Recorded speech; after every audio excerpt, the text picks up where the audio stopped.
You guys were lucky enough to be here in person, but we have several people who are attending virtually, and we want to recognize them also. In addition to you that are here in person and those that are attending virtually, we had a host of partners who helped us to promote this event. It's critical information. As we get older, a lot of us will have to use it. So we wanted to make sure that it was available to you. And in that, I wanted to thank not just the Cook County Clerk's Office and all of their staff who are answering questions on Zoom, videotaping it, responsible for the registration, nice handouts that County Commissioner Donald Miller's office who helped to promote this. Also, Jones from the 29th District, his office helped to promote this. And also our library partners. We often share our programming because that in our communities would like to attend and hear the same information that's beneficial to everybody. And in doing so, they partner with us. The Flossmoor, Homewood, South Holland, and Crete public libraries partner with us to promote this.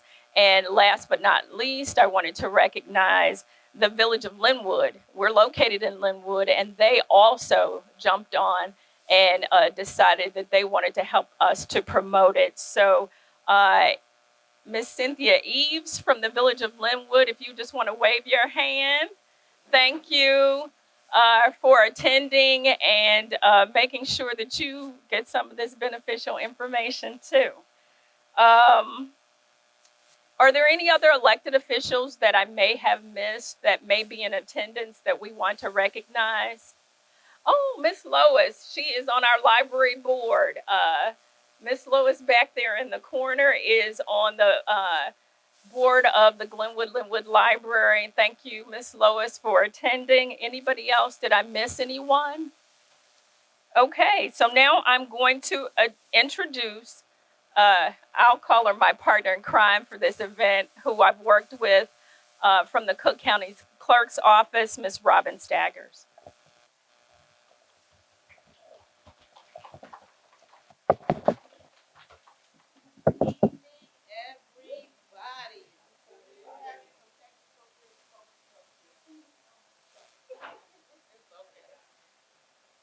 Evening. Thank you for sharing with us this evening. We got some great information. Thank you for sharing your time with us this evening. We have some great information for you this afternoon, and it's free information for you to use. So we're glad you're here. We have our online guests as well. So hello to our online guests, as well as our guest attorneys, Kang Trin, and we have one of our community volunteer legal services on the online with us, as well as Chicago Legal Aid. I'm going to do some housekeeping items with you. Y'all know where the bathrooms are? You been here before? No? Ladies' bathroom is out that door, right across the hall, and men's bathroom is out that door to your right, coming toward the window. Got it? The other thing I need for you to do is to silence your cell phones so that they don't interfere with the flow of the presentation. We don't want ding, ding, ding, ding, ding all through the presentation. So if you can silence your cell phones at this time, we would appreciate it. The other thing is, you were given some materials when you came in, right? You signed in, everybody registered or didn't register, but you came anyway, and we're glad to see you here. But you got index cards when you came in, right? Those index cards are for you to jot down your questions that may come up during the presentation. We want to keep with the flow of the program, and make sure we're out of here in a timely fashion, okay? And we want to get to your questions and answers. So the index cards are for you to write your questions on. At the time of the Q&A, we will come around and collect the cards, and our attorney partners and our legal staff will answer them. Let me tell you, we cannot, as clerk staff, Cook County Clerk staff, we cannot answer legal questions. That's why we have attorney partners, okay? They are licensed professionals in estate planning, and they will answer your questions while you're here, okay? The other thing is you were given 2 sets of forms. You got a transfer on death instrument, and you have a property fraud alert form. The property fraud alert form, you can fill it out while you're here, sign it, and we'll collect it at our vendor table at the end of the presentation. So, you got questions? Okay. So at this time, I'm going to introduce the person that's responsible for us bringing this information to you, because she has a, oh my God, I don't want to say passionate um, disposition and wants to help people in our community and property owners. She has developed this program that we bring into the community to educate you about options for transferring your property and your valuables to your beneficiaries after you die. Okay? So it's her vision that is the reason why we're here. And we appreciate her pushing us forward and supporting us as we come out in the community, because we keep getting so many requests for this program, and we're here to serve. So Cook County Clerk Karen A. Yarbrough is your Cook County Clerk.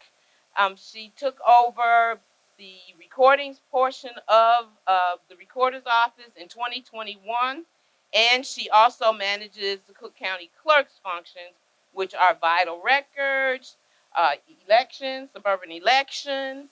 What else we do? Tax services. I'm in trouble. Ethics, and we have veteran services, outreach, and all those different arms of the agency that she has put together, and she leads the charge for everything that we do. So I want to bring to you at this time the illustrious and the wonderful Cook County Clerk Karen A. Yarbrough. Thank you, Rob. Must be time for us to do good evening, and see all of you out this evening, although I would love to be outside, wouldn't you? Yes. So, Rhonda, thank you so much for facilitating this. We appreciate it very much.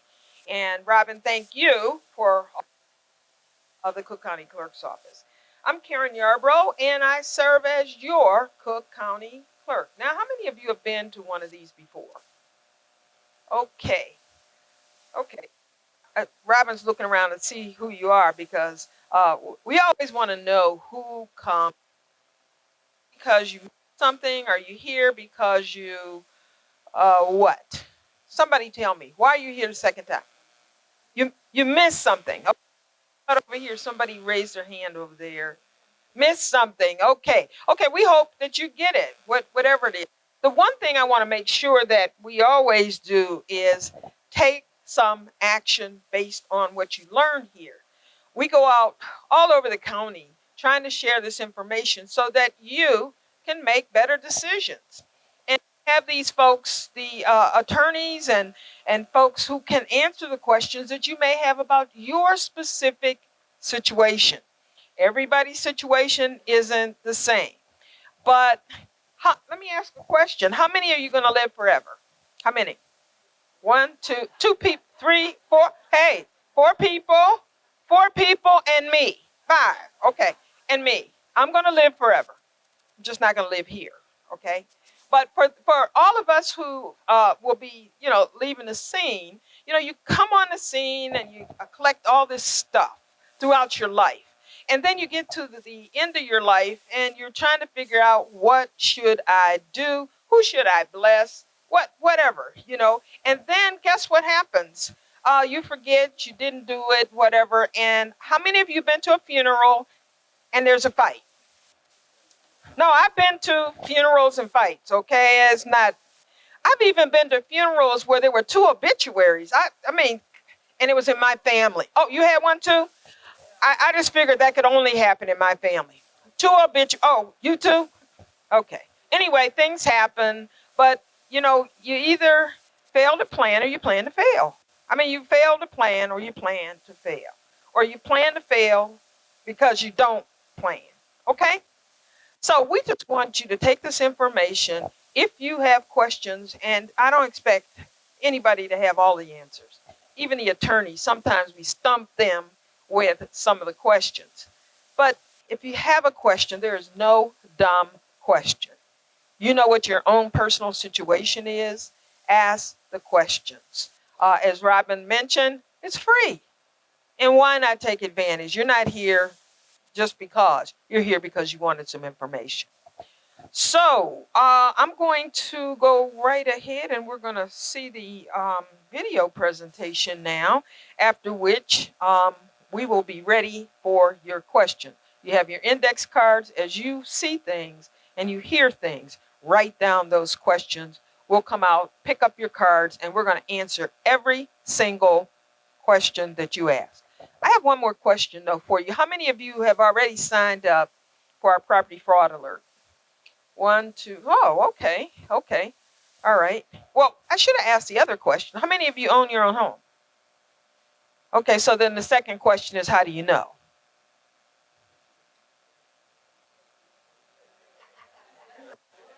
Excuse me, it's in a trust. That doesn't matter. That county loves those taxes. So what's some of those other answers? How do you know you own your property? Oh, you're paying a mortgage. Mortgage company loves that. Okay, so you're going to learn how, if you haven't been to my website, put your property index number in and see it for yourself that your name is there. You don't know. So anybody who hasn't signed up for the property fraud alert, I want you to do that today. If you do nothing else, do that. So on with the show. This is it. Can we have those blinds down, turn off the lights, and let's see the presentation. And I'll be back.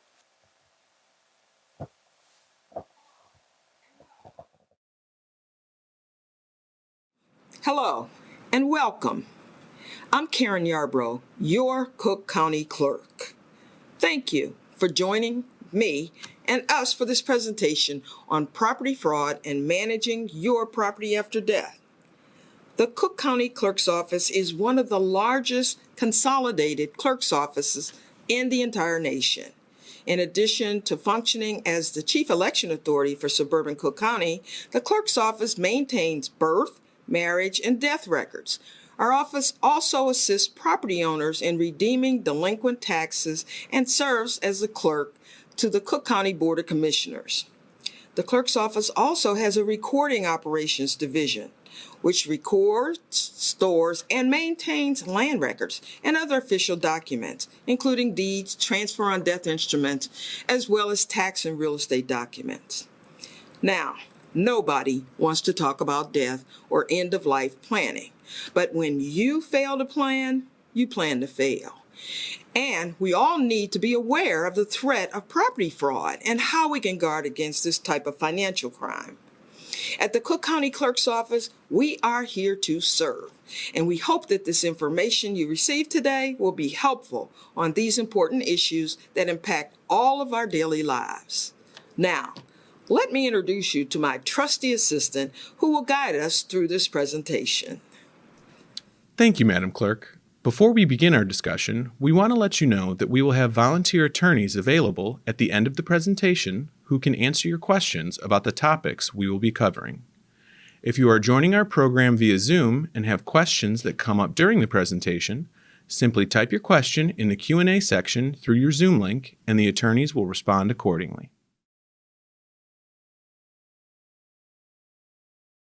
Now, let's begin our discussion by talking about property fraud, which can also be known as deed fraud.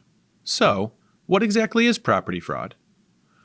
Property fraud is the fraudulent and illegal recording of a document against your home's property records. We call it paper terrorism. and it's a very real problem and potential risk for all property owners. How can this happen? Almost every state has an open and public recording system, meaning that you cannot freeze your chain of title like you can your credit report. Plus, county recorders are not authorized by law to validate legal claims made in documents.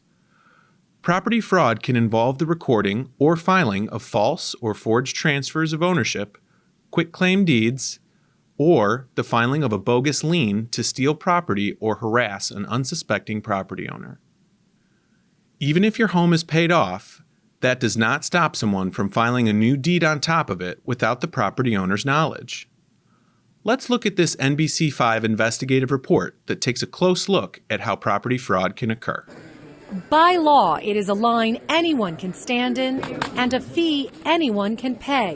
$40 is all it takes to get a deed or other document officially recorded in Cook County, a simple perk of open government openly abused by serious scammers. I think they call them, financial parasites. She was new to her office as recorder of deeds when Karen Yarborough says she first spotted the trouble. To steal a home, all you have to do is doctor some paperwork up and Photoshop it, bring it to the recorder's office, record it, voila, you own a home. Con artists exploiting a system that relies on the honesty of those who use it, recording forged documents in order to steal a home outright. Sound far-fetched? This is a kind of crime that I never imagined that could happen. It did to Chicago Treasurer Stephanie Neely until it happened to her. I get this call, I'm like, what do you mean someone has changed the name on my deed? What do you mean? How did they do that? In her case, a stranger recorded a fraudulent deed, waited until she was at work, and then changed the lock. They want to physically be in your house,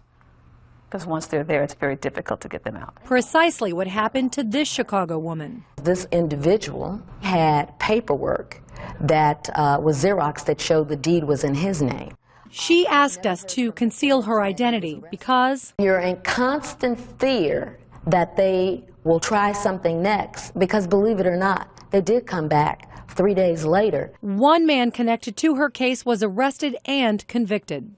As the recorder's office continued to field fake documents, I decided that I couldn't sit idly by and watch this happen. Yarborough brought in this man, They believe that the government created artificial duplicates of all of us. an expert on sovereign citizens, the extreme anti-government movement often behind this crime. They believe they can completely ignore our government and do whatever they want to do with impunity. Pitcavage calls it paper terrorism and teaches the red flags, like the punctuation sovereigns add in the middle of names, the refusal to use mainstream addresses or zip codes, and how they employ lengthy, arcane terms. The flurry of documents they file may be fake, but their threat is real. They're bullies. They're brazen. They think that nothing can touch them. A lot of times they'll come in and overwhelm our frontline staff. It may be 20 of them will come in. Yarborough has a catchy comparison she uses to get a non-believer's attention. In Illinois, it is easier to steal a home than it is to steal a car. It's fraud and, they're taking people's homes.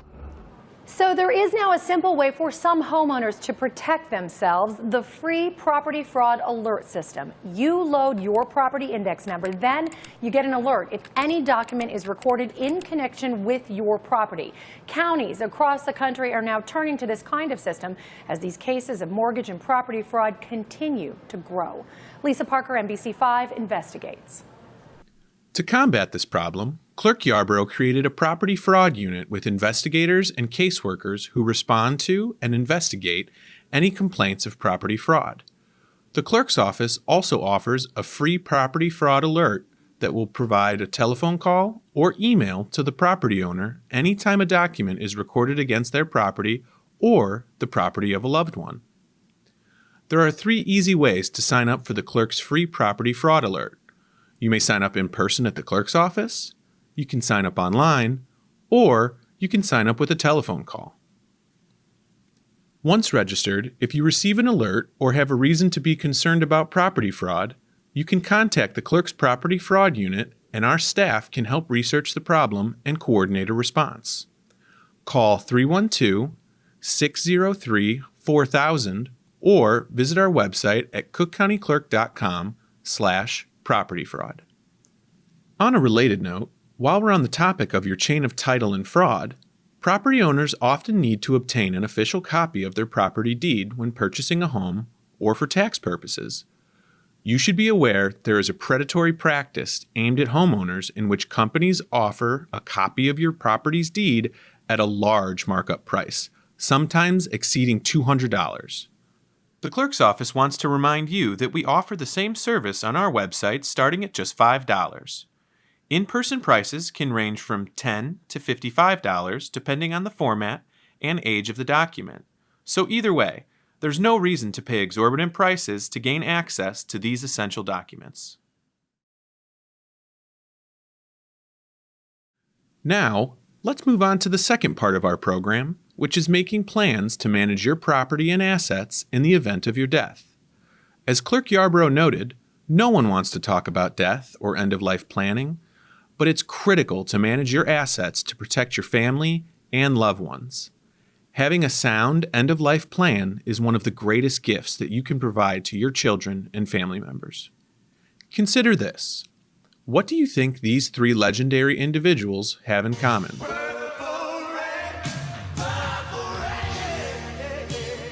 Prince,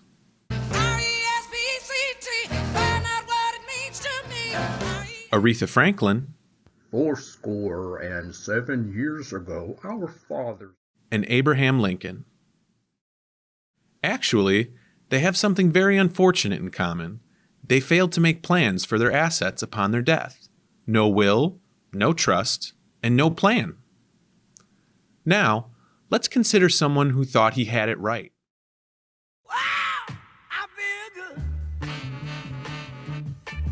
Music legend James Brown, the godfather of soul. When he passed away in 2006, Brown's estate was worth an estimated $90 million.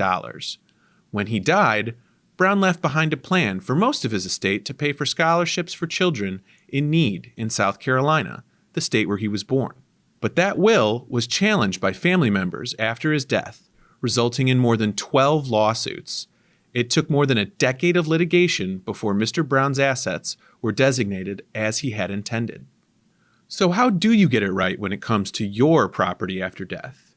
The best advice is to consult an attorney or estate planning professional to provide you with advice for your specific circumstances. But you should also know that under Illinois law, you can transfer your home, your car, or your bank account to a loved one without a will or a trust, and without having to pay any fees or court costs. Here are the details on how to transfer your property. First, a transfer on death instrument. The clerk's office has a free document on our website known as a transfer on death instrument. We call it a toady. No, not that kind of toady. You can also obtain this document at no cost from any attorney or legal aid organization. The form should be completed and notarized and then recorded at the clerk's office in our Recording Operations Division. The transfer on death instrument will then be recorded on your property's chain of title, and, upon your death, the person designated to receive your property can do so after completing the required forms. Please note that the clerk's office cannot assist you in the preparation of a transfer on death instrument or any legal document. We do not provide legal advice to customers. Next, let's discuss a payable on death instrument. You can transfer the funds from your local bank account in a similar way. Utilizing a tool known as payable on death instrument, a person can transfer assets in a bank account to the beneficiary of their choosing after death. A payable on death instrument can be obtained and used at most financial institutions for checking and savings accounts, as well as certificates of deposits, CDs, money markets, and savings bonds.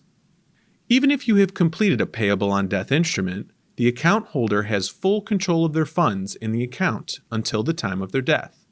When the account holder passes, the beneficiary can claim specified assets directly from the financial institution without having to wait for probate court proceedings. Finally, let's discuss a beneficiary affidavit. There is also a mechanism to transfer your car to a designated beneficiary. A vehicle owner may change, add, or remove a beneficiary on the title of their car by completing a free beneficiary affidavit through the Illinois Secretary of State's office. To obtain this beneficiary affidavit, go to the Illinois Secretary of State website at www.ilsos.gov. Keep in mind that if money is still owed on your home or vehicle at the time of your death, your beneficiary will be responsible for the mortgage and payments moving forward. On behalf of Clerk Karen Yarborough, we hope that you have found this presentation useful. The clerk's office is your first line of defense against property fraud, so we hope that you will take this opportunity to sign up for our free property fraud alert if you have not already done so. Managing your property and your assets in the event of your death is also critical to protecting your family and your assets, and to ensure that your wishes are carried out after your death. A copy of this presentation is available on the clerk's website if you would like to review it again or share with a friend or family member. Please visit www.cookcountyclerk.com/PAD resources to review the presentation. For more information on how to host a Property After Death Property Fraud Forum in your community, contact our Special Assistant to the Clerk for Community Affairs, Robin Staggers, at 312-603-3974 or email robin.staggers@cookcountyil.gov. Now let's ask the volunteer attorneys who are joining us to introduce themselves, and we will open up our presentation for your questions. Good. Let me introduce myself. My name is Jim Gleffy. I'm the Deputy Chief of Staff and Labor Counsel for the Cook County Clerk's Office. I've been with Clerk Yarborough since going back to 2014 when I was her Chief Counsel when she was the Recorder of Deeds. So I'm very familiar with the material that we're talking about today. As you heard before, I cannot give you personal legal advice. I can give you some information about what the office does in relation to these areas and answer some general questions and give you some information. I'm going to be teaming here with one of our partners, Mr. Ted London. Mr. London. Good evening, everyone. I'm Attorney Ted London. I am a private practice attorney. We handle estate planning matters and probate matters. So I'm very familiar with many of the questions that you're going to ask today. So hopefully you'll get some great information. I think it's.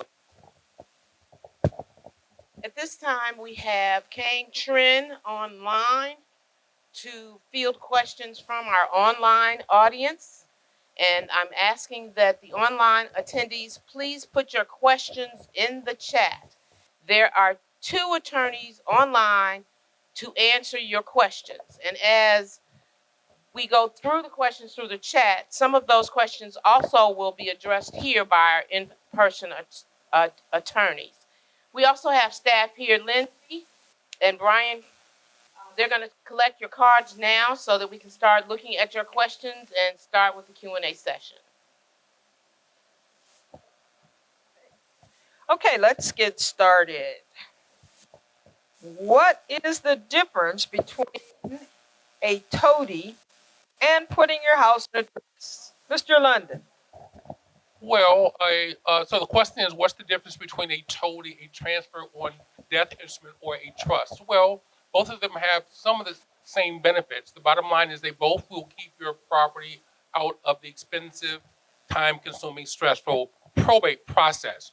Really what this whole seminar is about is trying to share information with you all about how to avoid probate court. Probate court is expensive, it's time-consuming, and it's stressful. And so here's one bit of information that many people don't know is that if you have a will, that will send your loved ones through the probate process. A will not keep your home and your money out of probate court. So with a toady, just like Madam Clerk said, it's a form you can fill out. Really, you can do it on your own, even though I like for my clients to really have a lawyer do it, because if you do it improperly, then it can be void. But it is a form, a simple form, where you can name who's going to get your home after you, and then they'll get it very easily without going through the probate process. That's a toady. A trust is a different kind of process to keep your property out of probate court. Again, with a trust, you can name who's going to get your property after you, and they will get it very easy without going through the probate process. A trust does have some other benefits that the toady does not offer. One benefit is there's a privacy benefit. When you put your property in a trust, no one has to know who owns your property. So that's a benefit many people appreciate.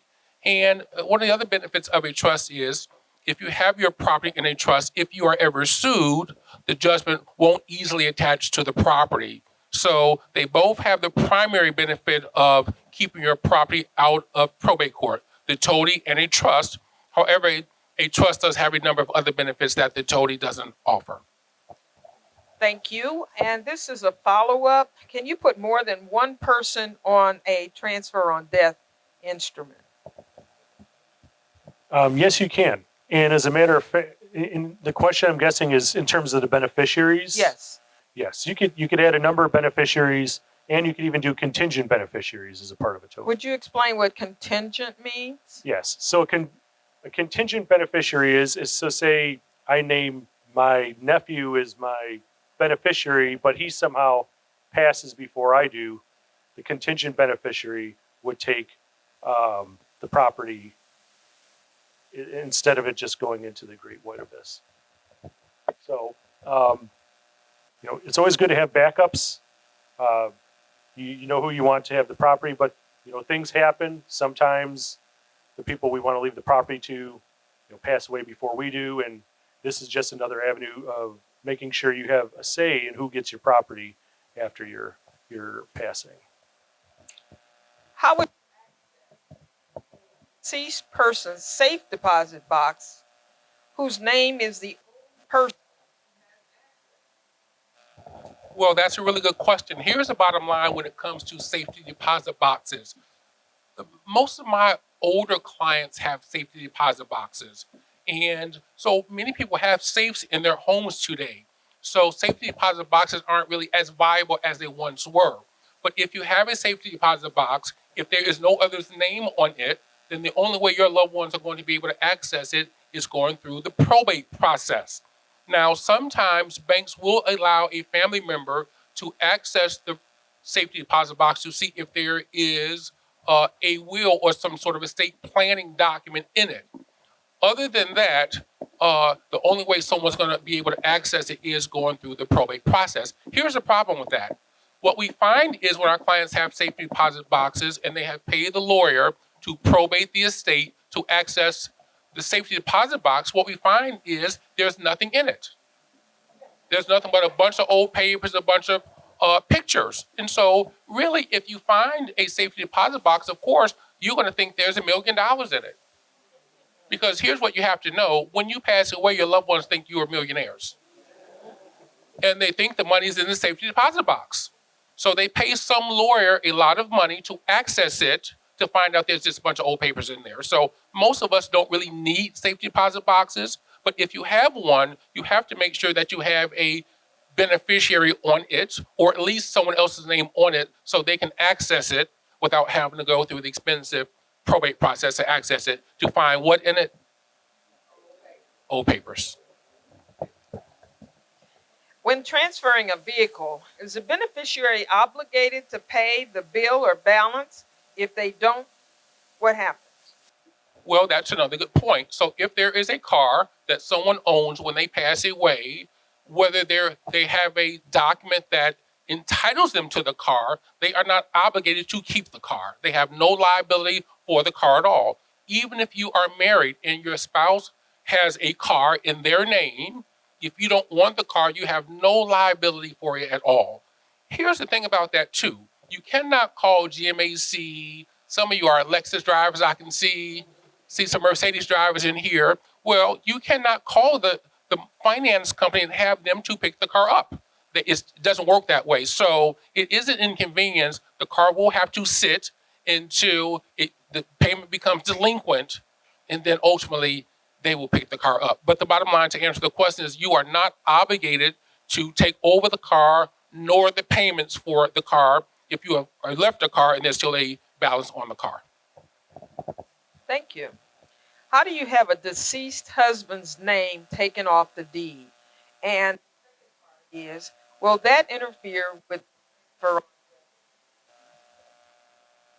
So just a clarifying question, both the husband and wife were on the deed, but then the husband passed away, is that correct? Okay. So technically, you don't need to remove your husband's name from the deed. That's not a requirement. You could file what is called, it's basically a form of the deed that allows you to remove deceased document. It doesn't really change anything because I guess I've opened up a can of worms because there's different ways where you could hold property. But I'm assuming that you're holding it in joint tenancy or tenants in the entirety because that's the most common forms of holding property, especially when you're married. So let's just say you hold it in tenancy in the entirety and your spouse passes away, you get all of the property. You don't have to do anything. It's automatic. With joint tenancy with the right of survivalship, same thing. If your joint tenant passes away, you get the entirety of the property. And it shouldn't affect the situation where you're now the owner and you want to complete a transfer on death instrument. So you would just complete a transfer on death instrument in your own name, list your beneficiaries and record it with our office, and that is all you would need to do. Madam Clerk, may I add something to that, please? Sure, go right Okay, ahead. here's what we find as well. Sometimes we see that married couples, for one reason or another, have taken one of the spouse's names off of the deed, typically to refinance the property. Sometimes then they will add the person's name back to the deed. Oftentimes we find out that they don't. So now we only have one of the spouse's names on the deed. And so when that spouse passes away, the home doesn't automatically go to the surviving spouse. Now it has to be probated. Sometimes we see another thing. Sometimes we see, for whatever reason, one of the spouse's names has been taken off of the deed, and then they will do a new deed, adding both of the spouse's name back to the deed, but they don't do it in what's called joint tenancy. They do it what's called tenancy in common. They don't add the proper language to it. That means when one of the spouses passes away, their half of the home must be probated. So if you want to make sure that if you own a home with a spouse, that the deed has both of your names on it if you want both of the names to be on it. Sometimes we have second marriages and people may own properties before they were married. They want to protect their interest in it. But if you own a home together with a spouse, and if you've ever taken one of the names off of the deed and you want to add their name back on properly, you want to make sure that it is in joint tenancy. How do you know if it's in joint tenancy or not? Because you can look at the deed itself, and right after both of the names, it will say as joint tenants. That means if one of you passes away, the survivor owns it seamlessly, don't have to do anything at all. If it does not have that joint tenancy language on the deed, after both of your names, that means you own it in what's called tenancy in common. That means you own 50% each, and if one of you passes away, the other's half must be probated.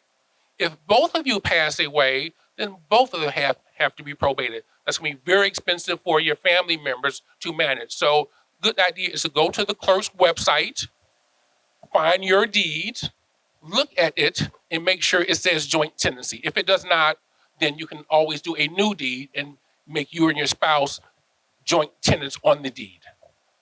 Very good point.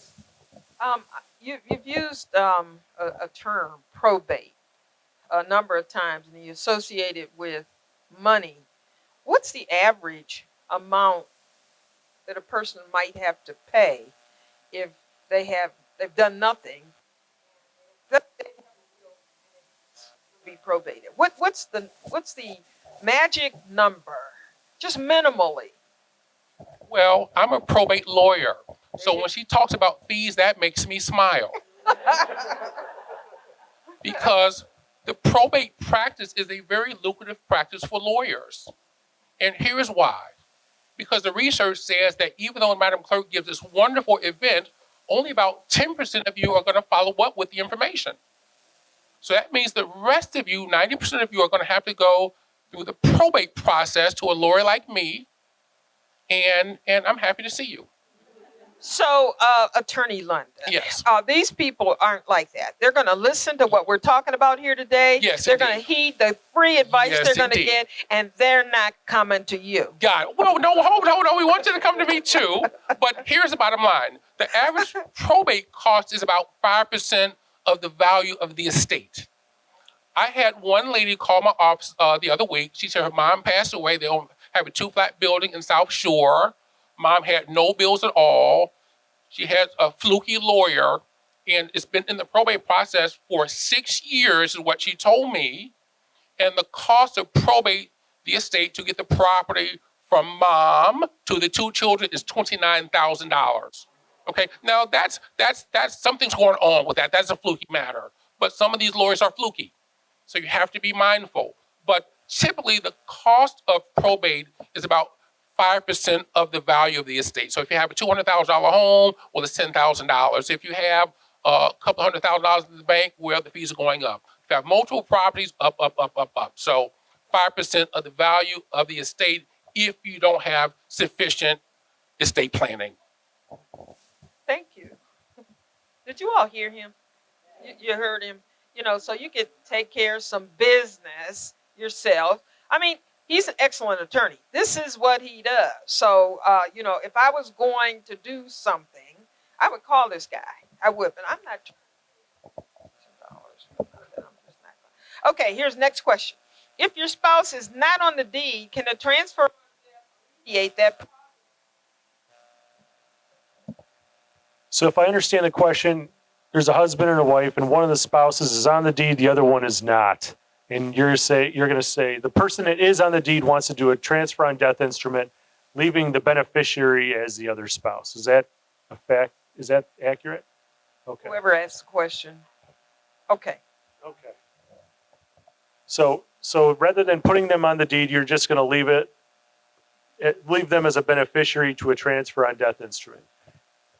You could do that. It could create issues if they're the only beneficiary and they pass away before you do, and then there's no action after that. It's really a personal decision how you want to handle that, I think. But it is one way you can leave the property to your spouse if you pass away. Okay.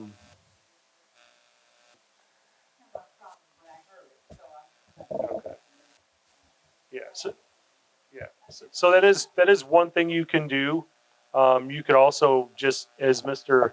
London stated, you could create a new deed that it's a deed from spouse 1 to spouse 1 and 2. And that would put you both on a deed, but you might not want to do that, as for some of the reasons that he mentioned. It really depends on what your goals are, what your situation is. And I don't know if Ted has anything to add. You know what? So again, one of the things that you notice, and I notice in all these meetings, is that most of them are filled by women, by ladies. So ladies are really the drivers of doing the estate planning for families.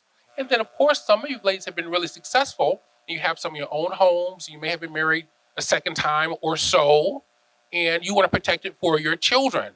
And so we have clients come in, ladies, sometimes when they're about to get married for the second time or so, and they want to protect their home and the money that they've accumulated before they got remarried. And so they want that to go to their children. We can do that. But here's so yes, the answer to your question is yes, you can do a transfer on death deed and make your husband the beneficiary of that property via the transfer on death deed. Or you can do different types of trust as well, where you can name your spouse as the one that's going to get the home after you, if you want to maintain control of the home solely while you are living. But here's what happens. Some of you aren't going to, well, not you, because Madam Clerk says all of you are going to get it done. But some of your friends are not going to do anything. And they may be married, and they may have their only name, there may be the only name on the deed. More likely, some of you are married to some men, and his name is the only one on the deed. And then when he passes away, or it could be the ladies as well, because we've seen it both ways, it's going to have to go through the probate process, and you're not going to get the home solely. Because if you don't have any estate planning, then the state determines who's going to get the home.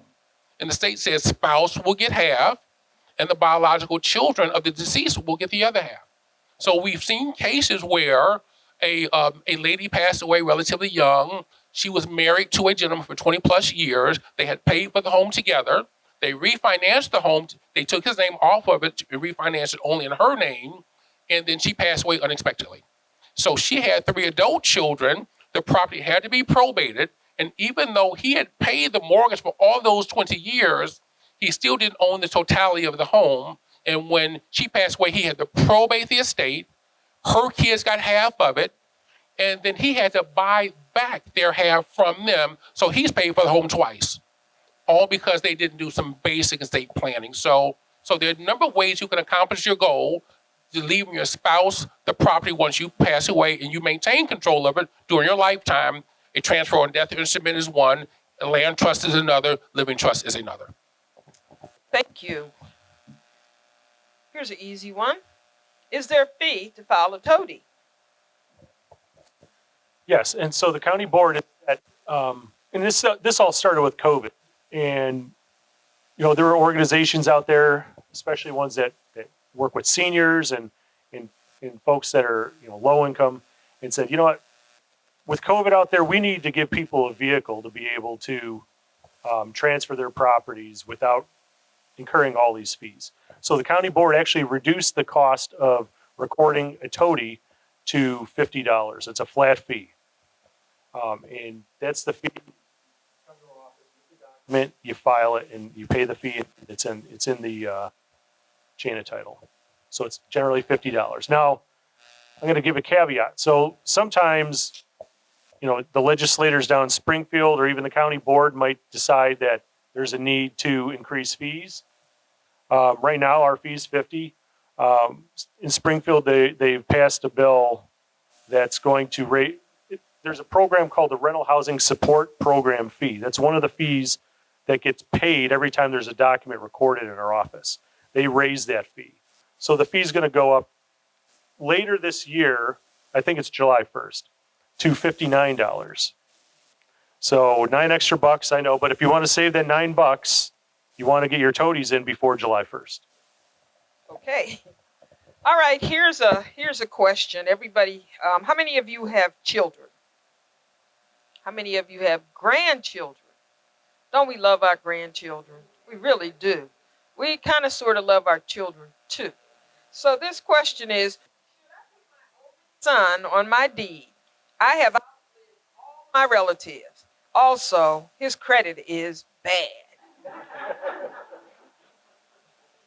I think this is one answer in it. I think you have the different children. Well, can I just make it, Madam, please forgive me, Madam Clerk. Here's the answer to that.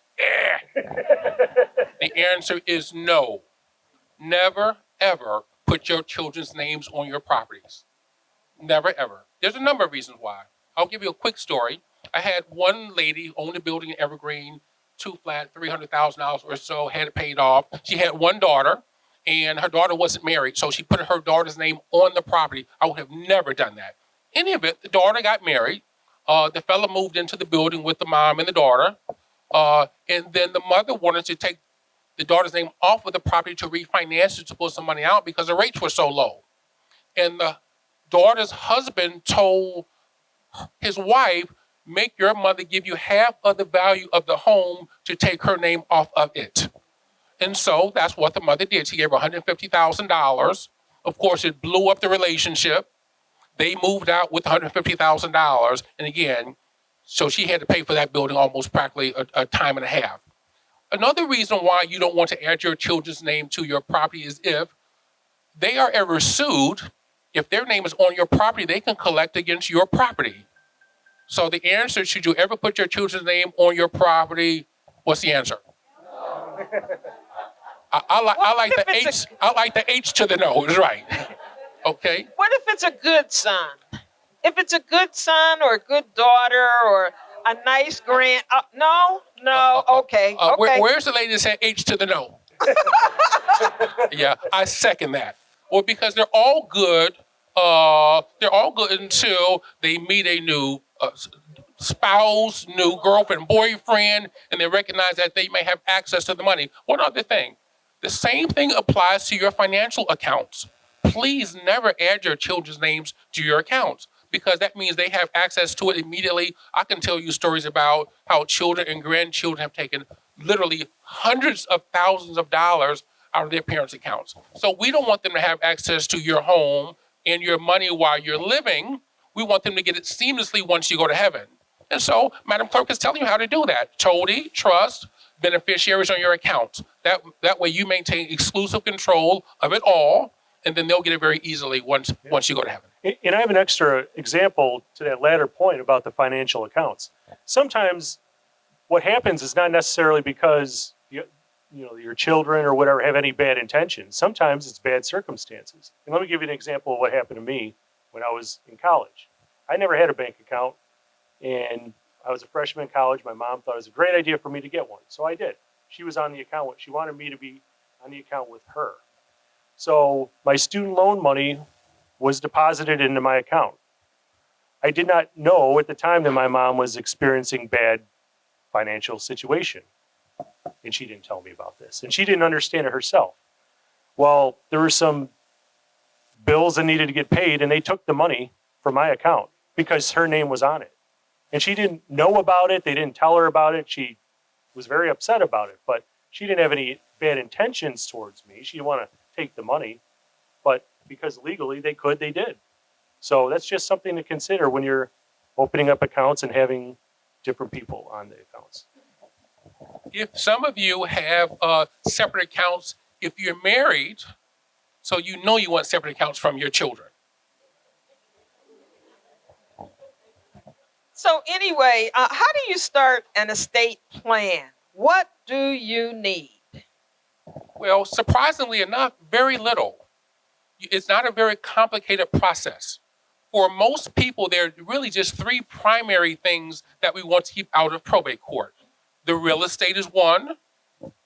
You want to keep yourselves out of probate court as well. So the way that you do that are with power of attorneys. There are two kinds of power of attorneys, one for healthcare, one for business matters. Everyone needs them. Even married couples who've been married 40, 50, 60. I think the longest married couple that we've served, they were married for 70 years. Both 92 years old, both with more energy than any of your grandkids. Don't know what they were eating, but you, even if you're married, you have to have the power of attorneys for one another. Otherwise, you'll have to go through the probate process to be in a position to make decisions for them. If they need that, you haven't had the power of attorneys prepared. So the real estate is one. You are the second ones, you and your spouses. And then the third thing is the money. So when we talked about the money, we're talking about checking, saving, mutual funds, 401ks, stocks, bonds, CDs, credit unions, life insurance policies, annuities, even your hidden accounts.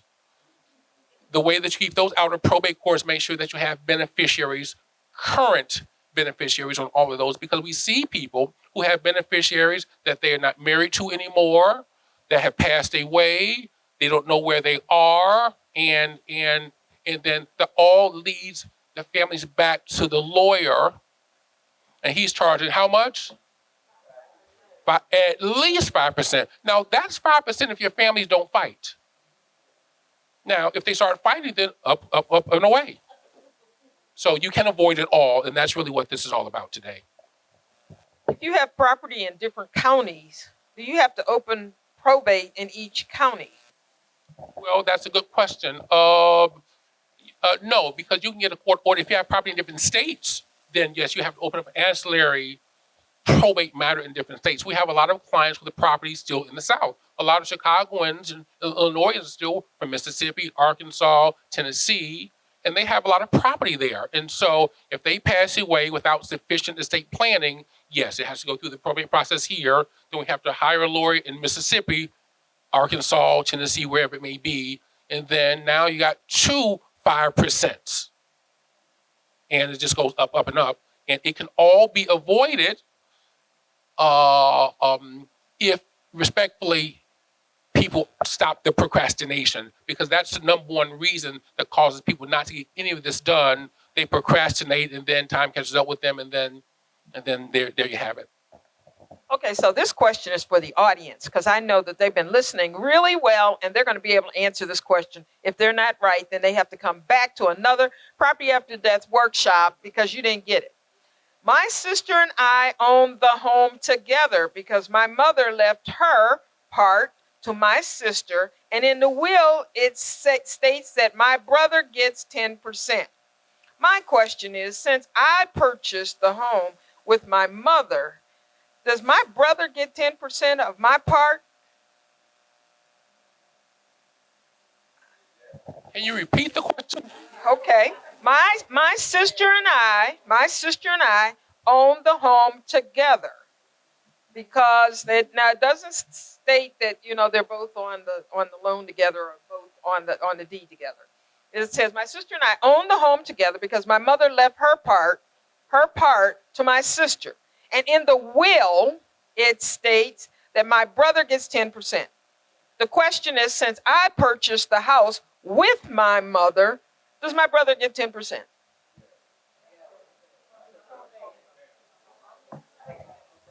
Oh, okay. If he knows about it. Does this just happen? I mean, really, does this? I see a 5% invoice coming. Yeah. Somewhere here. Because I don't see anything here that says anything about a transfer on death instrument. I see nothing that talks about any kind of plan at all except a will.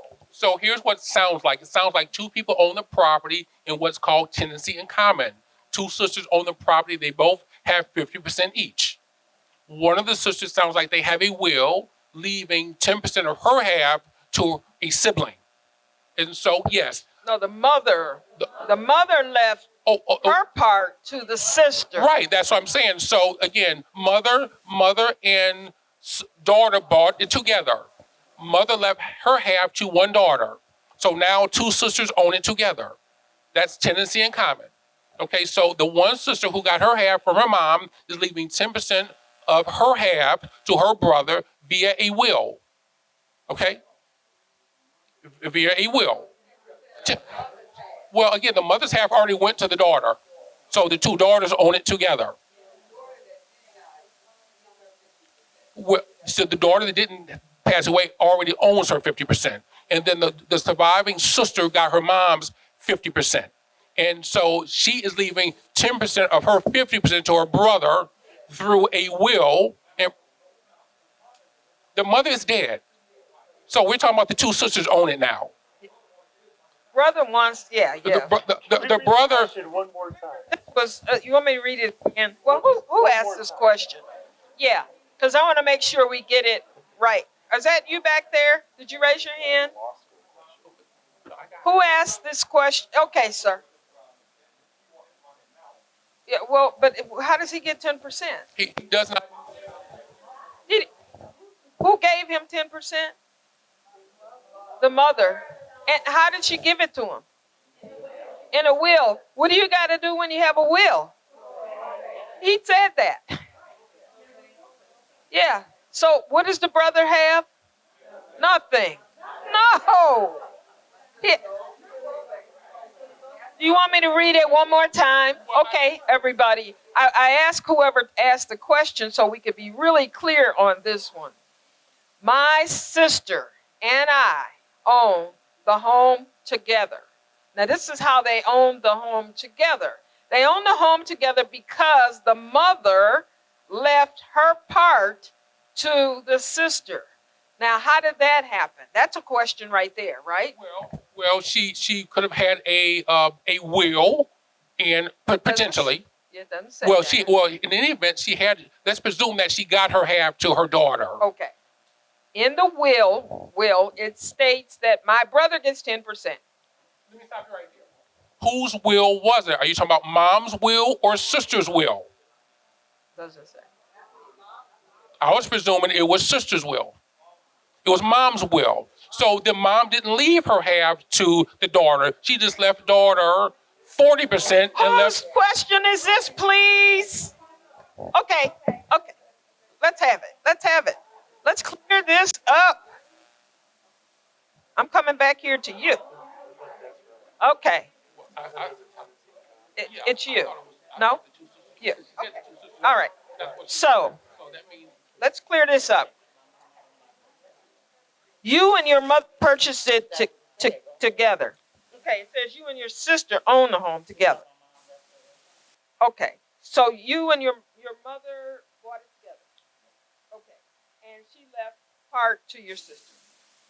Okay. And in your mother's will, it states that your brother gets 10%. Right, because she Well, it's a will. Okay, it's a will. So for him to get the 10%, he's got to go to probate. Here's the bottom line. Here's the bottom line. Okay. Whenever you're passing anything through a will, particularly real estate, it has to go through the probate process. There is no getting around it.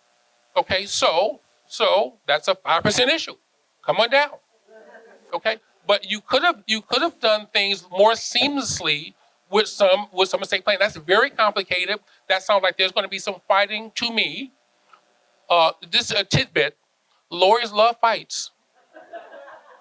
Because why do we love fights? Madam Clerk, you were right. Smart but audience. These people don't do that. They don't have fights in their family. That only happens in my family with the two wills, okay? Ma'am, you had something you wanted to add, or? Wouldn't it matter if the mother and the daughter bought it together, right? She said, would it matter if the mother and daughter bought the home together? Well,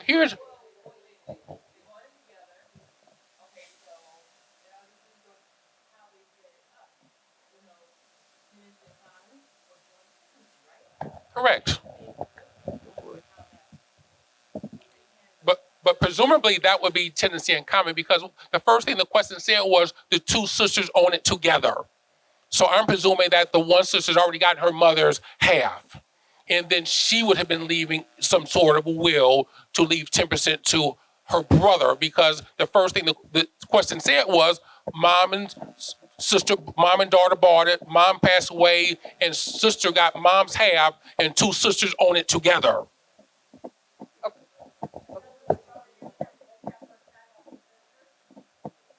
Well, she already said back there, no way, not going to happen. Okay. She already said, no, not going to happen. Okay, I'm going to move on to the next. This is an easy one. Do you lose your homeowner's exemption if you have trust? The answer is no, you do not lose your homeowner exemption if you have a trust. Does anyone here have a trust at all by chance? Some of you people who may, I don't know any age, but has anyone lost their homeowner's exemption because you had a trust? So the answer is no, you do not lose your homeowner's exemption if you have your property in a trust. Okay. For property fraud alert, will we receive notification that we are registered? How long should we wait? You can, what I would suggest, once you sign up for property fraud alert, you can call our fraud unit. The phone number is 312-603-4000. Once we get the applications in, we do have people that enter it in the system. It might take a short amount of time, maybe a week or so to process the application. But you can check the deed anytime, even before you sign up for property fraud alert. You go to cookcountyclerk.com and go to recordings, and there's a place where you can go and search, your chain of title. You look up our records, type in your PIN number, and you're going to see all the documents that show up. Presumably, your deed is going to be the last deed on there, maybe with some mortgages or other things as well. But that's the first step, I think, that you want to do when you're checking your property for fraud. Once you sign up for property fraud alert, you'll get notices from our office, either by email or by phone, however you choose. It's listed on the sign-up form. And if there's anything recorded on your property at all, you're going to get a notification. Now, if you get a home equity line of credit or a refinance, you're going to get an alert. But you're going to say, you know what, I just refinanced, that's what this is. And you can go to our website and check just to make sure. So we're here to help in this regard. Our fraud unit number, again, 312-603-4000. It's not just there in case you've been a victim of fraud. They can help guide you through the process where you can check your chain of title on your property. Since we're talking about checking the chain of title, there was a question. Once you pay your mortgage off, when do you get your release? And the second question is, where can I get a copy of my deed? Those are very good questions. So I get these questions a lot. Someone will call me and say, Jim, I just paid off my mortgage. When am I going to get my deed? Well, the answer is you have your deed. People think that their home property is the same as their car. When you buy a car, you have a note on there. You don't get your title to your car until you pay off the car note. Then the bank will send it to you. And, oh, great, I'm the owner of this car. It doesn't work like that with real estate. So when you're purchasing a home, at your closing, you go sign a million different papers with your name. And I just did a refinance myself. It was funny. I forgot how to sign my name because I haven't done it in a long time. But after you sign all those documents, at closing, you are ultimately the owner of that home. The mortgage is what's a lien on the property. If you don't pay the mortgage, the bank has to go and foreclose on that lien. But you are still technically the owner until the court says you're not. And so if you pay off your mortgage, there's a document called release of mortgage, or they call it a release deed. Generally speaking, banks are supposed to send that to you after you pay off your mortgage. Sometimes they send it straight to us. And they'll say, JP Morgan, we released this on this property. You might not get a copy of it. Because when they send the deed to us or the release, they'll have an address, who to return it to. And it might not be your address. It might be your lawyer's address, or it might be the bank's address. So when you pay off your mortgage, the best thing to do is reach out to the mortgage company and make sure that they're going to send you a copy of the release. If they send it to us, it'll be recorded in our office. And a copy of that document will be permanently in our records. You can go to our website, and as we were talking before, you can get copies of some documents, especially if it's a new document like a release. You can get online for as little as $5. So that's a long-winded way of saying, come to us for copies of your deed. We have all of the records recorded going back to the Great Chicago Fire. So you can even research back to the beginning of your subdivision. We have an archives a group that helps homeowners if they want to do some research on their property, or title companies when they're doing research on whether or not the chain of title is proper, they'll go and do their archives. But you can go to our website, check your chain of title. You can find the document, which is the release, and you can purchase it right there for $5. Or you can come down and see us at the clerk's office. We'd be happy to help you. Okay, I have about 8 more questions I want to get through. Can one co-owner of a property put it in a trust without the other co-owner's knowledge? Yes, you can put your half of a property into a trust. Yes, and so that makes it tenancy in common, which means the one half will pass, the one half that's in the trust will pass seamlessly to the named person, and the other half is going to have to be probated. So we do see that. Hey, on the transfer on death instrument, if not listing contingencies. So I'm guessing, say you list 4 different beneficiaries, unless usually on the form it'll tell you if you want to give it any certain percentages, but generally I think it's all equal, unless you designate otherwise. Is it? I am not absolutely sure about the transfer on death instrument because, again, the question was the ability to name successors after the primary. So presumably there is a place on the transfer on death instrument where you can name the primary beneficiaries of the property, multiples, even if you want to, and then a successor. So I would presume that there is a place for primary and successors as well. But was the question like if you didn't have any contingent beneficiaries?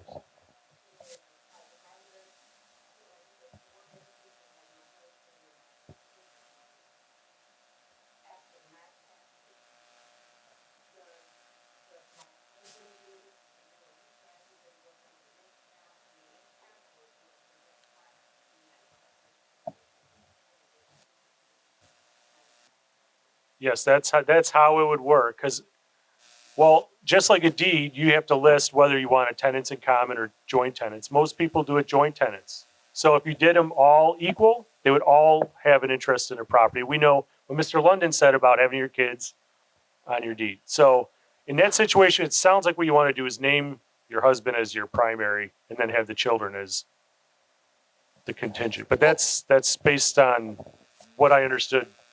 You might have different ideas, but of what you want to do. I think if you want to name all three of them together, you can. Or if you want to name the spouse as the person that will get the property after you, and then the children, you can do it that way as well.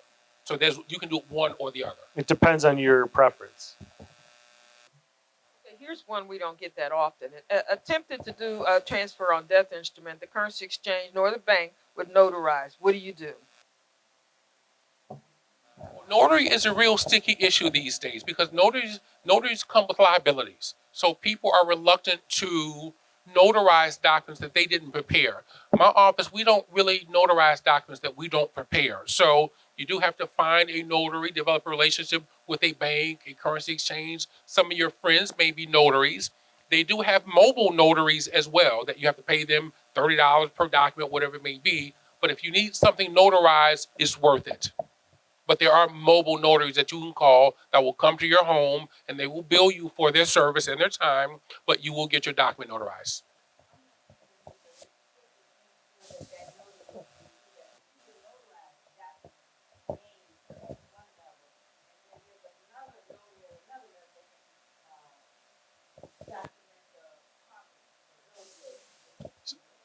So I think what we need to, in terms of notary, we have to talk about what a notary does. So all a notary does is verifying that the signature on the paper came from the person who said it was.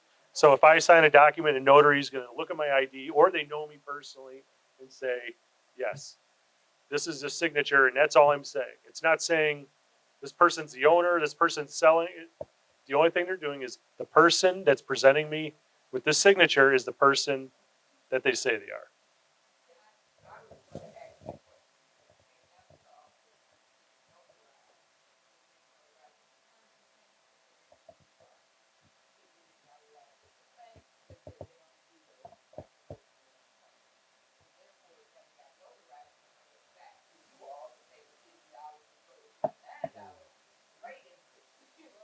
Right.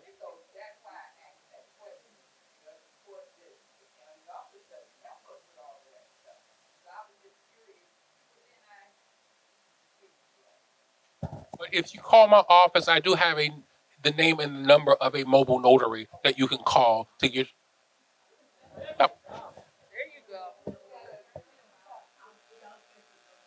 There you go. Transfer on death instrument is in place. If you don't have a deed to the property, the mortgage company have to be notified. It's in place.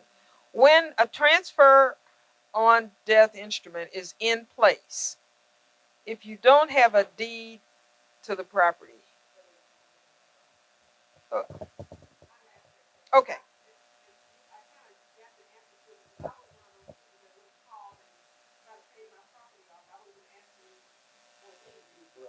Oh, okay, okay. You already have the deed. Okay, okay, all right. So, great.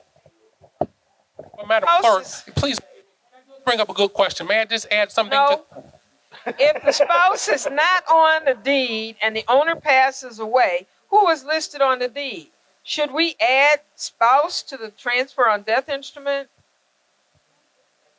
If spouse is not on deed and owner passes away, who is listed on the deed, should we add spouse to the transfer on death instrument?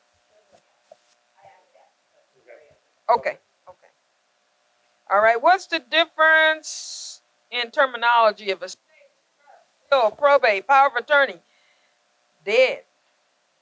What is the meaning if you live in a house now and you're of your own and you sell it and buy a new house, do you need to fill another fraud alert? Yes. Yes. But all that other stuff, the terminology of estates, trust, will, probate, power of attorney, And that brings me to different types of power. Yes, well, there are two types of power of attorneys that everyone needs them. There is one for health care, where you are naming someone to be in a position to make health care decisions for you if you ever find yourself disabled or incompetent. You get to name a primary person and a secondary person. Everyone should have those. And secondly, there is what's called a power of attorney for property. That one is for business matters, where you are naming someone to be in a position to write checks, pay bills, deal with Social Security, deal with pension, deal with your investment accounts, pay your taxes, file your taxes, evict someone if you ever need someone to do that. So there are two separate documents. Everyone needs them both. One is for health care, one is for business matters. Here is something that many people don't know. Power of attorneys are only good while a person is living. Once they pass away, they're a void. That's why you have to have the other estate planning tools to transfer the real estate and the money seamlessly without going through the probate process. That is not an executor. An executor is will language. And so anytime you talk about an executor, you're referring to some sort of will, which we don't want, because if you have that, 5% probate. You're on a roll. My son is in a nursing home. How can I protect him if I predecease? And how can I protect my insurance from the nursing home? Another very good question that we didn't talk about Medicaid today, nor Medicare or Medicaid spend outs. But let's answer this question. So if you have a special needs person, and we have this often, and you want to leave them money, real estate, then you need what's called a special needs trust. And what the special needs trust is, you are naming someone to manage the money for your loved one who can't manage it themselves. One of the other benefits of a special needs trust is it does not preclude that loved one from being entitled to government benefits that they otherwise would be entitled to. So they get two bites at the apple. They get the government benefits that they're entitled to, and they get your money. If you left the money directly, it will cause them to jeopardize their SSI benefits likely. So what you need is what's called a special needs trust, where you're going to name someone that's going to manage the affairs for your loved one, and it's not going to preclude them from getting the government benefits that they would otherwise be entitled to. That's a good one. I learned something tonight because I know that there are a number of folks who have that situation, quandary, trying to figure out how can they take care of that child or children. Given to only one sibling after death of a parent. How can one sibling get sole ownership? How can one property be given one sibling after death? So there's a question, there's multiple children, but you only want to leave it to one of the children. Well, it depends on how you're going to do it, but if you're doing it through a transfer on death instrument, you just name that one child as the sole beneficiary. They're going to be mad They'll- with somebody, not with you. But here's the beauty of it all. Unlike a will contest, the transfer on death instrument it's effective. And in the moment you die, they can, accept that share of the property and it'll be theirs. And there's no will contest or anything like that. Now they could try to go to court and file some sort of action to say there was fraud or duress or something like that. But Next question. Should you complete a transfer on death instrument for rent? yeah, historically you were only able to do a toady for your home, but now the legislature has changed it to where if you have a rental property or a commercial property, you could use a toady to transfer that as well. If that's in a trust, can that stop the fraud process? The answer is no. Oftentimes when we put our client's property in a trust, a number of weeks later, we get a call from them saying, I got a notice from the recorder's office, from the clerk's office. What happened? And so that means they have signed up for the property fraud alert. And when we record the deed, they're getting notice that something has happened to the deed, which is typically us recording the deed from their name personally into their trust. So it does not preclude the property fraud alert if you transfer your property into a trust. Does a will give property to your loved one if stated? Can a house go to more than one person after death? Well, I'm fond of telling my clients you can leave the property to all the kids or just the good one. That's up to you. And so whether you leave it to them through a transfer on death instrument or some sort of trust, you're the owner of the property. You can leave it to whomever you want to leave it to. But if you don't do any of this, then it will go to all of the children, notwithstanding their mental condition, addiction conditions, incarceration conditions. They would all still be entitled to their portion if you didn't do some estate planning. That would be their problem, right? It would be no one's problem. It would not be this deceased's problem. Oh well, yeah, but you know what? People do work hard for their homes, and they're valuable, and you do want to make sure that they go where you want them to go. What does the clerk's fraud program do if someone tries to take your property and you have a fraud alert? That's a good question. I think it also relates to the question from a couple of questions ago. So if, regardless of how you hold your property, whether it's in a trust or whether you just hold it as joint tenants or just tenants in common, if there's any kind of suspicion of fraud, you need to call our office at the number I previously gave, 312-603-4000. We have fraud investigators on site. They'll research the issue. And if it's deemed that the property, the document that's been recorded is fraudulent, we could go into court. And we have an administrative process, which is called a review and refer process, where we can have an administrative law judge say that document that was recorded, it's fraudulent and it should be removed from your chain of title. We do that at no cost to the homeowners of Cook County.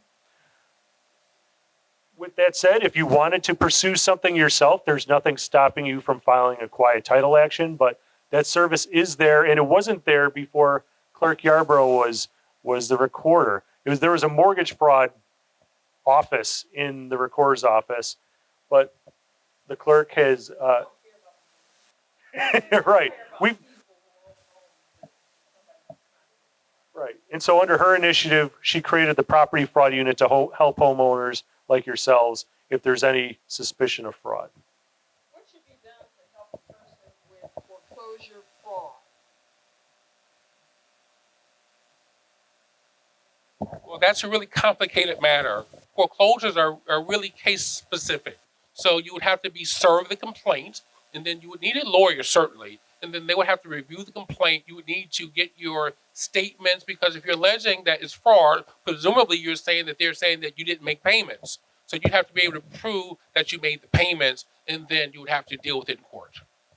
What's the difference between a transfer on death instrument and a living trust? And does having a toady mean I'll answer the question about the toady. So toadies only relate to your real estate. You may have other assets elsewhere that you need to dispose of. So if you have a toady on file and it's done the right way, the transfer of your home could be avoided through probate. That doesn't necessarily mean that some of those other assets would avoid probate. That's why we talk about with your bank, you can have beneficiaries to transfer without having to go through probate. But the toady itself only relates to your real estate. If you have other assets, investments, things of that nature, that is not covered by the toady. So I would make sure that you have all of your assets covered one way or the other. I have 4 adults. Which process should I do? What's my best option? Well, again, you have the options here tonight. You have the toady. That's going to transfer, if you want to transfer to 1, 3, all of them, you can use a toady. Again, they have other options. There are other options available to you with some different benefits, a land trust or a living trust. So you have 3 ways to transfer the properties to your loved ones after you go to heaven without them going through the probate process: a toady, a land trust, or a living trust. But under no circumstances do you want to pass that property to your loved ones through a will.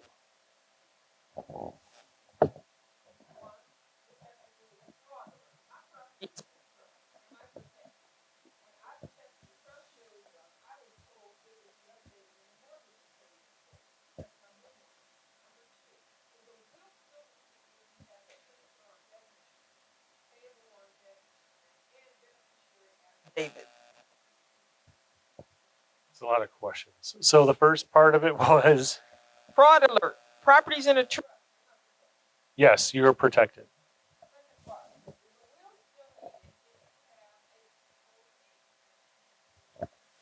They just mentioned your only asset that you're going to be disposing of after you pass is your home or real estate. You can do that through a transfer on death. And other assets that aren't real estate, you would probably need to figure out different ways of transferring those assets separate from a transfer on death instrument.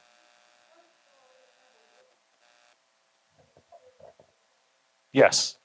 And what happens in that situation, the toady controls.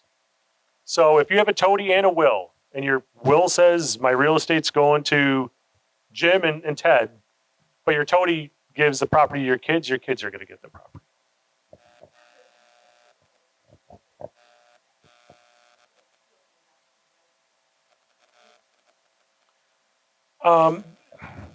It is helpful to have the assistance of an attorney when preparing a toady. You could miss something.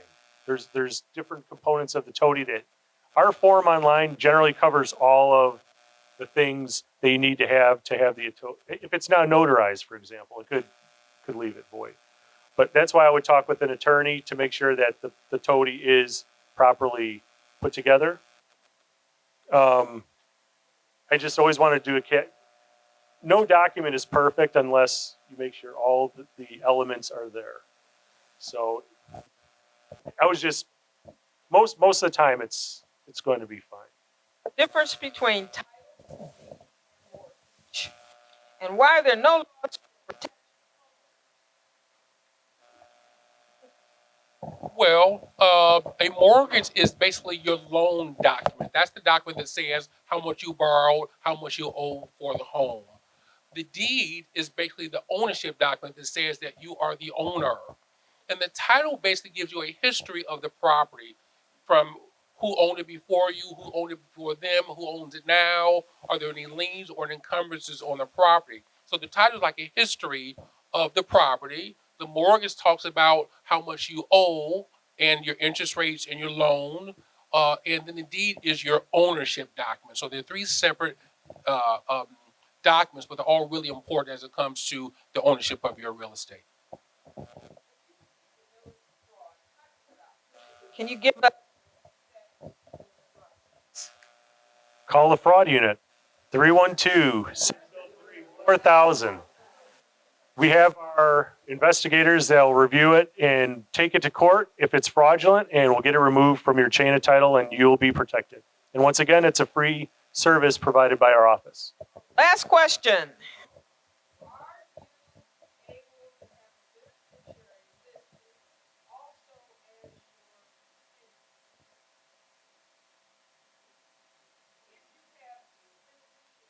And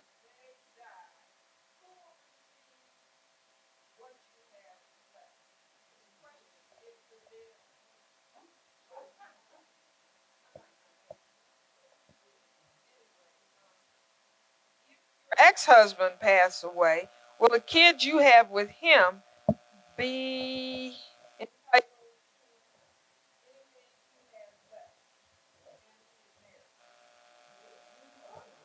Well, It happens. Come on, y'all. You know it happens. if a person passes away, a husband in this scenario passes away, if he has home, real estate, and financial accounts in his name solely, if he has not done any estate planning designated who's going to get the home and the money after him, then the state has determined who it's going to be. Spouse is going to get half of it, and the biological children will divide the other half. Those are not just children via a marriage, but any biological children that he have will be entitled to the other half. So spouse gets half, biological children divide the other half equally.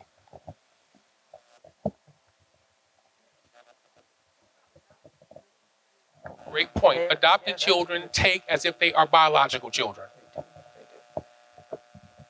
Any burning question? You didn't hear your question and you just gotta, I can't believe you. There.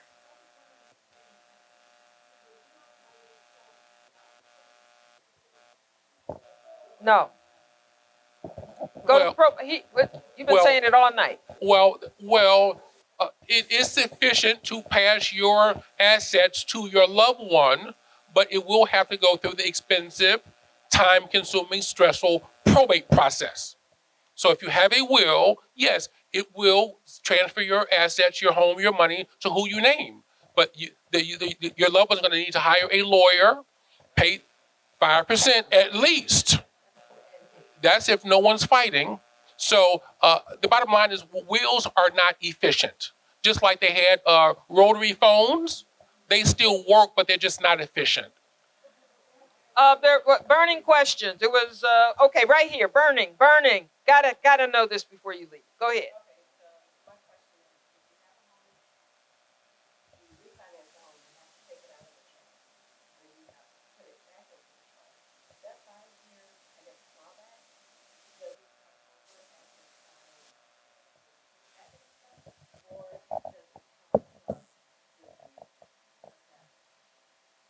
So her question appears to be referring to a Medicaid spin down. And so that's a complicated situation because just because you have the property in a trust in itself does not preclude a Medicaid spin down, even if you have the property in the trust for longer than 5 years. So you have to be mindful about how the trust is set up if your objective is to protect it from a potential Medicaid spin down. So just because it's in the trust doesn't Whitehead automatically. back there, burning question. How much does an attorney charge for a transfer on death instrument? It's not the 5%. You know what? I never talk about fees because people are so private. And then if you start talking about fees, people are... See Ted after the meeting. There was one back here burning. Yes, ma'am.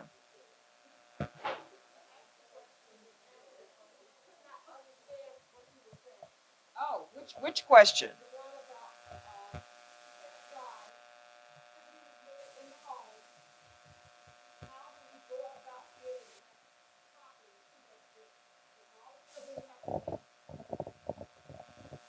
Well, here's the bottom line. If a parent passes away and they don't have any estate planning and they have children, well, you have to go through the probate process for one.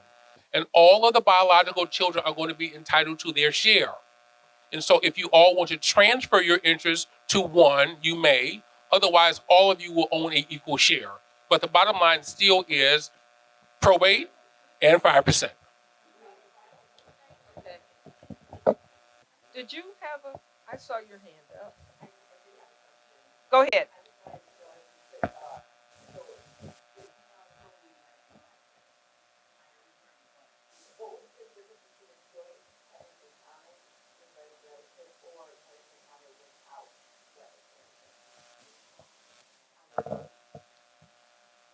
So the difference between joint tenants and tenants in common, is that the question? Okay. So joint tenancy, in the examples we gave earlier, Ted and I, we purchase a property together as joint tenants with the right of survivorship. If I pass away, Ted gets 100% of the interest in the property. If we purchased it, we're tenants in common, and I pass away, he keeps 50% of the property, and my heirs get 50% of the property. So it allows everyone to have their own say in how the property gets disposed of at their passing. So it's much more common, I think, now to have joint tenants with the right of survivorship, because when you don't do that, there's a lot of unintended consequences.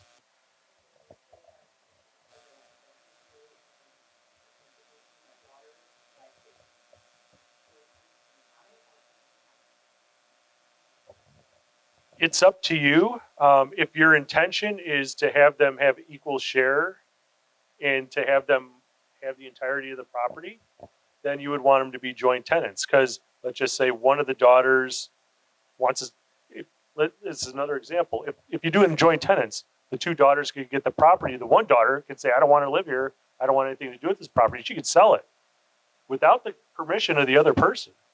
So daughter one could end up owning a home with Joe Schmo. You don't know.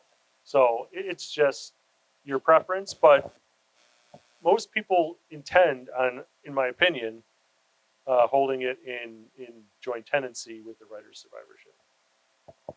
Why don't we give a great round of applause to our attorneys who gave us great information. Thank you, guys. I appreciate you. I'm sure Ted will be around for a few minutes afterwards. And I'm going to turn the microphone back over to Robin. She has some closing remarks here. And you've been a great audience. I hope I never see you again. Not here for this reason, okay? It's okay if I see you, come by the office, I'll give you a cup of coffee, whatever. But I hope that you will take the information that you learned and use it. That's why we do this. It's important to me that you use it. That's why we're here. Thank you. If it were not for the visionary of the Cook County Clerk's office, you would not have this information. So how is that for free information? And all of you learned something that you did not know, right? And people perish for what? The lack of knowledge. So now that you have increased your knowledge, you have information that you can use to your benefit, right? So if you don't use it, guess what? You lose it. You lose it. So if you are interested, well, let me go back. I am so grateful for our attorney partner, Ted London, who is here with us, Jim Gleffy, who is our staff, one of our staff attorneys, online with Trent, who is one of our staff attorneys. And we also had Lisa Murphy from Chicago Volunteer Legal Services. So we have information out on the table about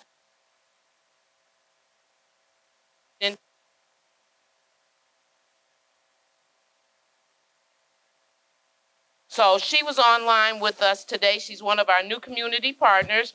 And we also had Barbara Servin. She's at the side. She's from Chicago, Legal Aid Chicago. So they provide legal counsel to low-income families. So we have a lot of resources available to you. So it would be a shame if we brought all this to you and you did not take advantage of it, right? So I'm grateful to Ms. Ruffin with the Glenwood Lynwood Library for reaching out to us to bring the forum into your community and give her a would not have done it with her. So the other thing I want to bring to your attention is you were given a form, this property fraud alert. You can fill this form out tonight and turn it into us. We will take your registration, put your information into the system. You don't have to have your PIN number to do this.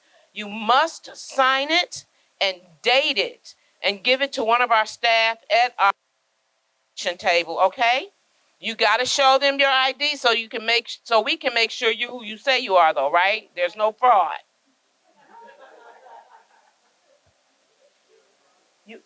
And if you have more than one property, you have to fill out more than one form. The same applies for the toady, right? If you own more than one property, you have to fill out more than one form, okay? And if you have a piece of land that's associated with a property and it has a different PIN number, you have to fill out a form for that as well, okay? So if you know someone or an organization that wants to put on one of these forms in their community or for your church, you can give me a call, Robin Staggers. I'm the special assistant to the clerk for community affairs. My number is 312-603-3974. So you can leave a message if I'm not there. I might be out in the community putting on another one of these forums. And with that said, 312-603-3974. 312-603-3974. And Staggers, Staggers, first name Robin. Now, if you attended this forum and you didn't get some information that you think you should have gotten, or you think of something after you leave here, we're putting on another forum on the 19th in Park Forest. And it's going to be held at Victory Christian International Ministries. So you can come to as many of these forums as you want until you get it. Bring your family, bring your friends, bring your loved ones, bring your children, so that they can get the valuable information that you've received, okay? But don't bring no kids here. You're got to disinherit, right? No. Because then they'll get mad. Well, that's a decision that they have to make. But please take full advantage of the information that we brought you, because we go across Cook County from the north to the south, from the east to the west, putting on these forums, and it's to help you. We don't get anything out of it. It's to help you. And Clerk is very, very, very passionate about these programs. She started these programs maybe 2014, and it has evolved into what you've seen today. So refer your family and your friends. If you have any questions, give us our office a call. Call Ted. Get his information. If you want him to answer any legal questions, speak with him, okay?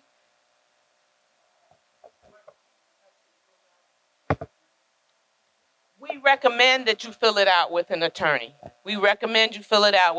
Somebody lost their driver's license. Virginia Wilson? Virginia? Okay, we have it. So, all minds clear? You want to make some comments, Ms. Ruffin?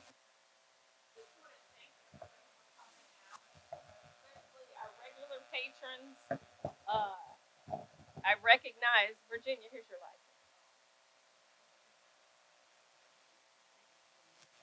license. We do the things that we do in our community, the programs we have, the people we bring in to educate you, because we want you to benefit from them.